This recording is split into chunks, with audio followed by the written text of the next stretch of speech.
So JResponse is about bringing skilled and, as necessary, unskilled hands from one part of our movement to another in an hour of need.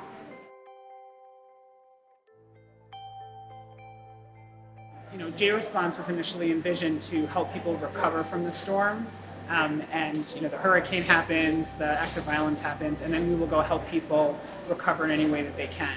The interesting thing about COVID is that we are in the middle of this proverbial storm for a very long time. We shut down on March 13th, like everybody else, and our food delivery program started the very next day. But knowing that seniors are among the most vulnerable to COVID, we knew that we had to figure out a way to still provide people with the healthy meals that they needed and keep them safe. So we put out a call for volunteers, and immediately we had dozens and dozens of community members volunteering to come and deliver meals and package food, and they've been here all along.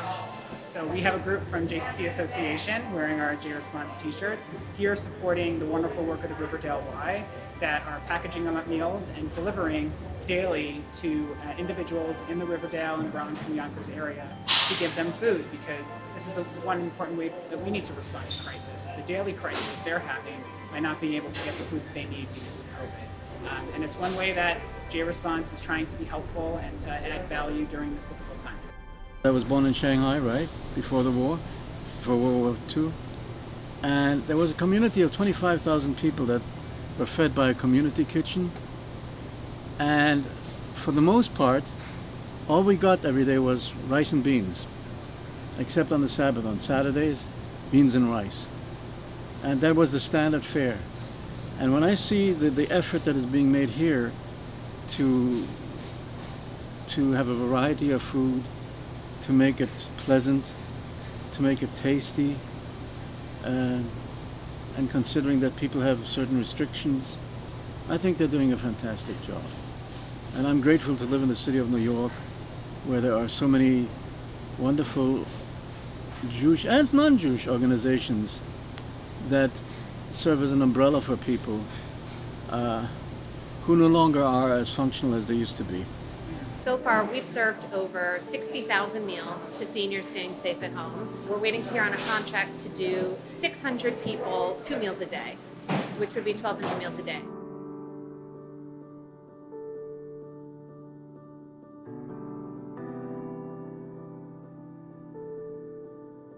We know that the city will contract with someone for food. The question will be, will they contract with a caterer who's just going to provide an inexpensive solution to food, or with a place like the Y where we know these people, they're our community, and we can check in on them and make sure they're okay and deliver them a friendly greeting in addition to just dropping off a package of food at their door. I was absolutely saved by the Y.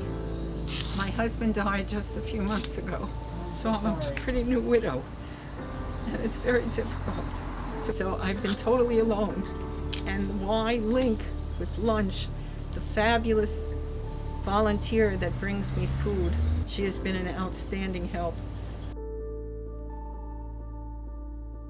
The real work that we're doing to support the Y is in the broader effort to bring resources and expertise and a sense of community to a JCC that is operating in isolation against the backdrop of very difficult circumstances. The most important piece of JResponse is that it connects us to a network of JCC professionals all over the country.